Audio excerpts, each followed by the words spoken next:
What is up, guys? Good old-fashioned cola, finally back here for some more Animal Crossing right now in Ohio. It is October 15th at 10:15 a.m. That's fucking oddly specific. Very weird timing. But it's been a while since we recorded any Animal Crossing because we were kind of in between computers for a little bit there. My computer was definitely on its last leg. It had been through this entire series and then some. And then I got a new one, and it took me so long to transfer all of my stuff over. I still have files on my old computer, but for the most part, I think I got all the Let's Play stuff over. So we're picking back up here in the original Animal Crossing, just because I got a lot of stuff I want to talk about. The one most important thing is, if you've been following me on Twitter or on YouTube, because I do post a lot, just on like whatever they call that, just community posts on YouTube. I have been playing through all of the Pokemon games from Gen 1. I have stopped now at Gen 5 with White 2. So I'm midway through White 2. I don't know, I got this random itch to play through Fire Red again, and I was like, you know what, why don't I just like make this a whole thing? And most people on YouTube, I feel like, would be like, I'll record it, I'll make it a series, and my dumbass is like, no, I'll just do it on my own time. So that's what I've been doing up until recently with Ghost of Yotei coming out. I have been just absolutely addicted to playing that. If you guys didn't know, Ghost of Tsushima is one of my favorite games ever, so I was really glad to see it getting like a sequel, I guess. I mean, I don't think it follows any story beats of the original, but I am loving it just as much, if not more. I do like the different weapons, I think more than I liked the fighting stances. We'll see when I go back and try to play Tsushima after playing Yotei, which one I like more, because it's been a while since I've booted up Tsushima. I wanted to play it before Yotei came out, but when I started the Pokemon thing, I kind of just dove balls deep into Pokemon. And I will talk about all my experiences with all the Pokemon games coming up, because I wrote all my teams down. I want to talk about what games I had the most fun revisiting, which games I'm like, oh man, this one's a slog to get through, because it might surprise you if you haven't been following my posts on either social media platform. But first I gotta talk about, I finally, after I've probably been a fan of the band for at least over 15 years, I finally saw My Chemical Romance live. If I remember to edit this video at all, I will try to throw in a video of me seeing them. I saw them in Boston.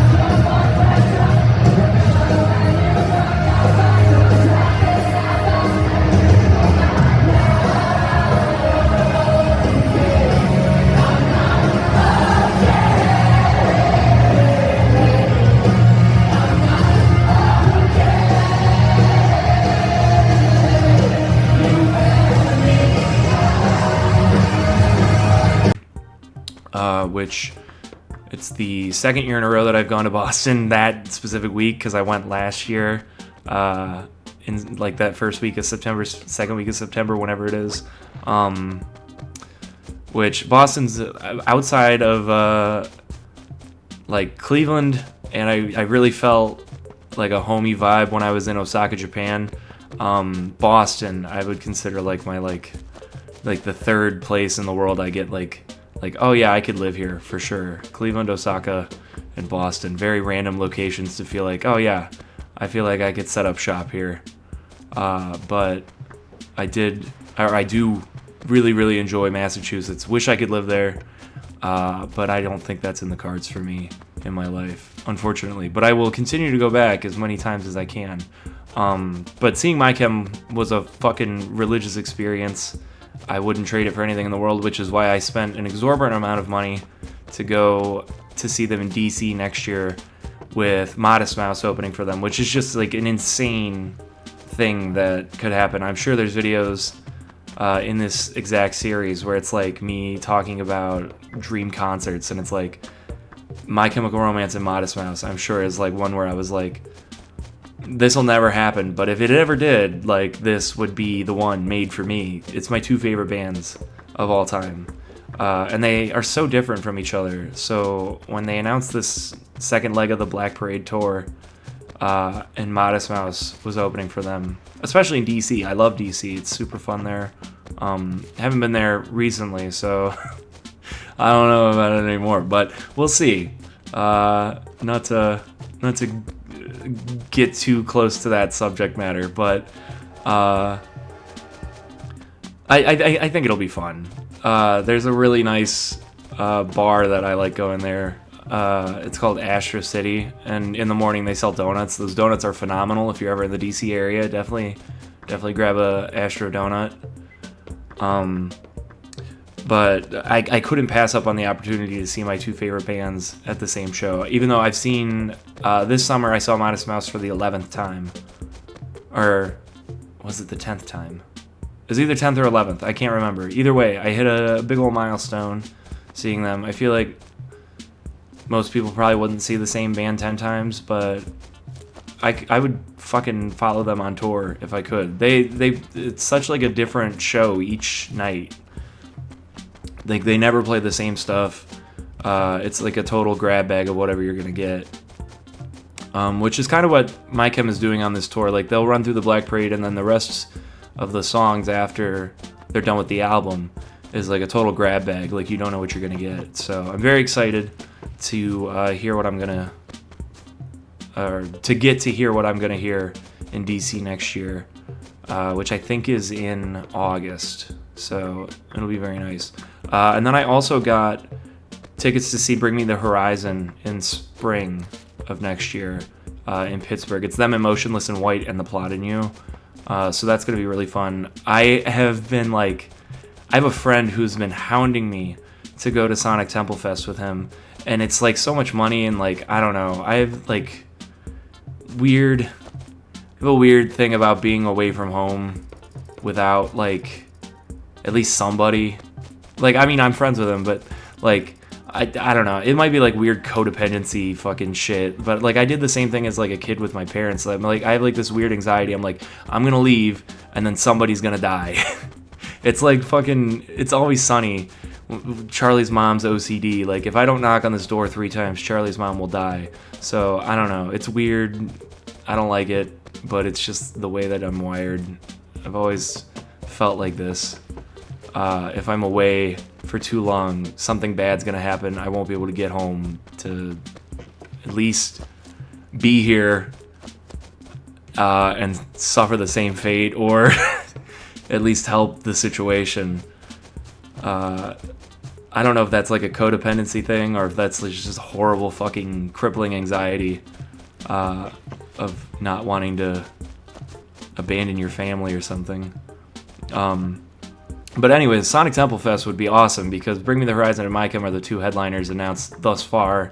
And then there's a ton of other awesome bands that are announced as well. So I might go to that, I might not. We'll see. Somebody might have to sedate me and drag me to Columbus. Because I know I'd have a fucking blast. It's just like spending the money and then actually going. Where like, I know if I spent the money, I'd have to go. Like, I'm not throwing away $500 that I don't have at all. All these concerts are very expensive. If anybody could do anything about lowering the price of all these shows, definitely please do that. Because they're getting way out of hand. I paid like $100 and something for Bring Me the Horizon, and it's like, all right, that's a little much. I don't know if you guys can tell, I'm getting over like a really bad cold, so I'm getting kind of a tickle in my throat right now. I had to take a sip of water, or else I was gonna start hacking my brains out. Oh, goddamn. But anyways, let's get down to the meat and potatoes. I made this video to talk about my Pokemon journey. So obviously I said I started off with Fire Red. I kind of went like blind in all of these. Like, I mean, I did follow along with Bulbapedia guides the entire time to try to like get items, plan out my team. I always do that just to see what Pokemon I can catch on each route. With Fire Red, my team was Venusaur, Nidoking, Fearow, Arcanine, Magneton, and Vaporeon. There were times where I felt like drastically underleveled in Fire Red, and I was like, damn, this game is like actually fucking hard. And there were times where I just had like brick walled against a gym leader, and I just like had to eventually just luck out in beating them. And I discovered I played all of these games on my Steam Deck. So I think all of them were running through RetroArch, or RetroArch, however you want to fucking pronounce it. And I discovered the hotkeys for fast forwarding, so that immediately like lightened the load on playing multiple like 100-hour RPGs back to back to back to back. So then I was able to like double or triple time it through the games. So yeah, Fire Red, I didn't do the post game, like I didn't do any of the Sevi Island stuff, but I think I caught all 3 legendary birds at least, beat the Elite Four, all that. My prerequisite for claiming I have beaten the game is doing at least the Elite Four. I played like the more modern version of each game. I didn't like do like fucking Red and Blue and then Gold and Silver. Like I did Fire Red and I did Soul Silver. But my prerequisite, like I said, beat the Elite Four, and then blah blah blah. Where am I going with this? Let's just fucking go to Soul Silver, because I can't fucking think straight anymore. Soul Silver was the one I was most excited to play through, because I love the Johto remakes. They're not the best Pokemon game. I'm gonna have to give that to Black 2 and White 2. But they're my favorite Pokemon game. I just feel like they have a lot of heart, not to be a heart gold pun, but they have a lot of heart and soul. But my team was Feraligatr, Gengar, Dragonite, Mamoswine, Heracross, and Pidgeot. I discovered through a different emulator, the Melon DS emulator, that they actually allow trading. So you have to launch 2 instances of the emulator and trade that way. So I started a Heart Gold file just to be able to get Gengar on my team, because I've never really used any trade evolutions. Usually if it's a trade evolution, I'm like, well, can't fucking use that. Even though I've had like multiple copies of games and multiple systems, I don't know. I've never used Alakazam, Gengar, Scizor, like stuff like that. But all of this is about to change. So my team in Soul Silver was fantastic. I loved playing through this game. I didn't really have much of a problem in this, but Soul Silver's a relatively easy game. A lot of people are under-leveled. Like the level curve is pretty weird in Soul Silver. I don't remember having any problems, especially when I got to Kanto. I felt like I was over-leveled at that point. But the game that I actually had the least amount of fun playing was Emerald. And it's probably just because I've ran through it so many fucking times. I'm like so sick of it. But my team for that was Slacking, Gardevoir, Flygon, Swampert, Dusclops, and Breloom. And I've been trying to use Pokemon that I don't ever use. But sometimes like I'm very limited and I'm like, well, I guess I'll fucking use them again. And that was what Breloom was, because I've used him so many times. Such a great Pokemon to use.